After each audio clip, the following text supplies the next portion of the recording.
Hey, what's going on, guys? This is Mike, and this is my 2005 Subaru WRX. Just gonna make a short video of it here real quick. Just started my YouTube channel, so it's pretty much all about this car. So I thought I would take a quick video and just give you guys a quick rundown of the build and the modifications. I won't get too in depth with it in this video because that's a list I just don't feel like rambling off right now. Anyways, like I said, it's an 05. I've had it for a few years. Just kind of been toying around with it here and there. I ran a lot of autocross and SCCA, and then I decided that I really wanted to get serious into SCCA and build a car specifically for it and for class racing, so I went ahead and built this one. It is a hybrid build, which most of you Subaru owners will know. That means it's a 2.5 liter block with the 2 liter WRX heads and intake manifold. The motor is a mild build. It's got forged internals, but nothing really crazy.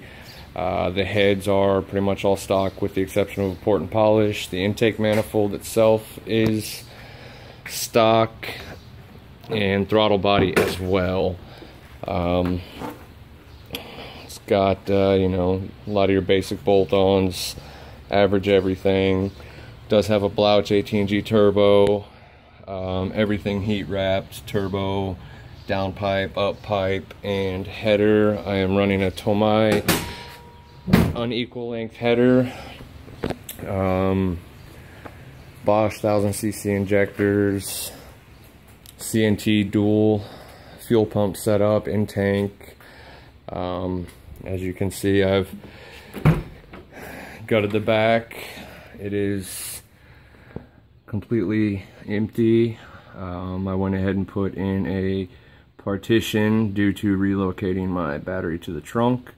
I did make this one just out of some 22 gauge metal. You can get at Ace Hardware or anything like that. I know Beat Rush makes one. They're pretty hard to get a hold of nowadays though, and they're, you know, back order and whatnot, but you can get one through them if you don't want to make your own, and they're actually really good quality. I've seen them. I just decided to go ahead and fab this one up myself. It's got cipher harness bar, everything to meet the safety specifications SCCA requires for the class I'll be racing this in, which is going to be the Class A Unlimited. Let's see. As you can see, it does still have the key, although the key serves absolutely no purpose except to lock the steering column so that no one can drive away with the car. Everything is switch operated. Got a master kill switch. I've got my ignition switch here.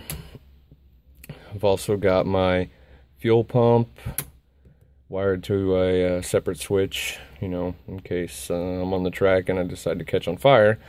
That is a requirement that they make sure we have. I've got a secondary switch that is wired to all my accessories. Also, I'm running the Energy steering wheel setup with the short hub and quick release. And they're 3-inch deep black wheel, which I'm actually very impressed with. It works really well. Definitely not cheap at all. No wiggle, no play in it. It's definitely worth the money if you're thinking about going with the new steering wheel setup.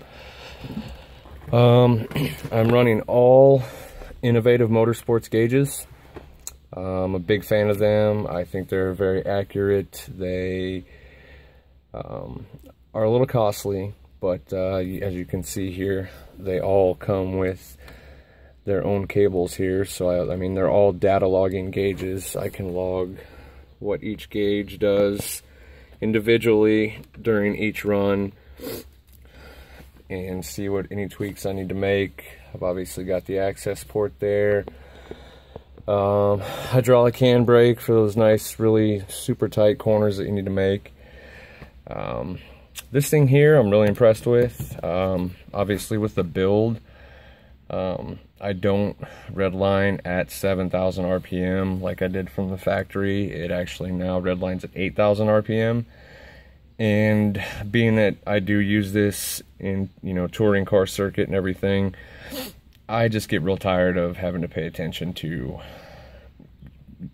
the tach and looking for 8,000 RPM. So this is actually made by a company called Ecliptech, and I think it's called a Shift I. And you can calibrate it off of your vehicle's own tach, and it's actually really accurate. It serves more than one purpose as well. As I'm sitting here with all the accessories on and the car not started, right now it actually is working as a voltage meter. It's showing me, you know, that I've got good voltage to the car. You know, I do still, you know, drive this car from time to time. It's got a couple different maps on it. I've got well, I don't have any just straight economy maps because I don't ever drive it that nice, but I've got a 93 octane map that I wrote myself using the Access Port and Access Tuner Race. I've got a 102 octane map, and I've also got a 110. Right now I'm pretty much running around on the 102 octane tune at 20 psi, and that's, you know, obviously not maxing everything out. I still got about 10 pounds of boost I could play with if I wanted to, but I'm not really going for maximum power short distance. You know, this isn't a drag car, so I'm going for reliability over time. 20 pounds of boost is more than efficient for what I need when I'm making 15, 20, 25, 30 laps. We'll go ahead and start it up real quick for you guys.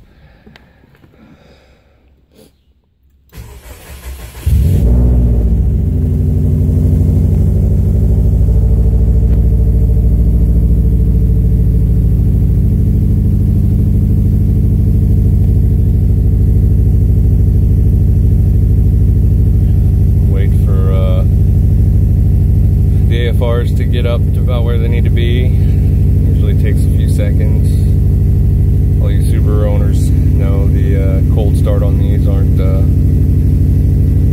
best. They take a little while to get up to operating temperature.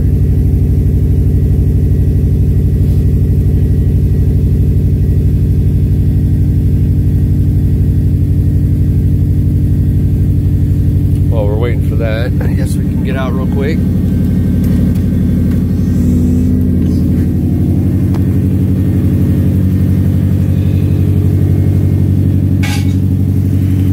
Does have full suspension.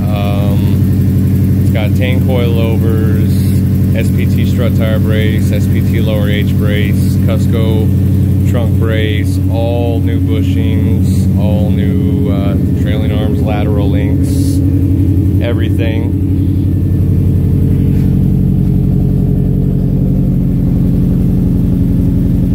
It's been about a 7-month or so build, and that was actually, you know, me really kind of taking my time with it, trying to make sure I don't miss over anything, and that I'm really, you know, paying attention to the safety guidelines and everything that are required to have.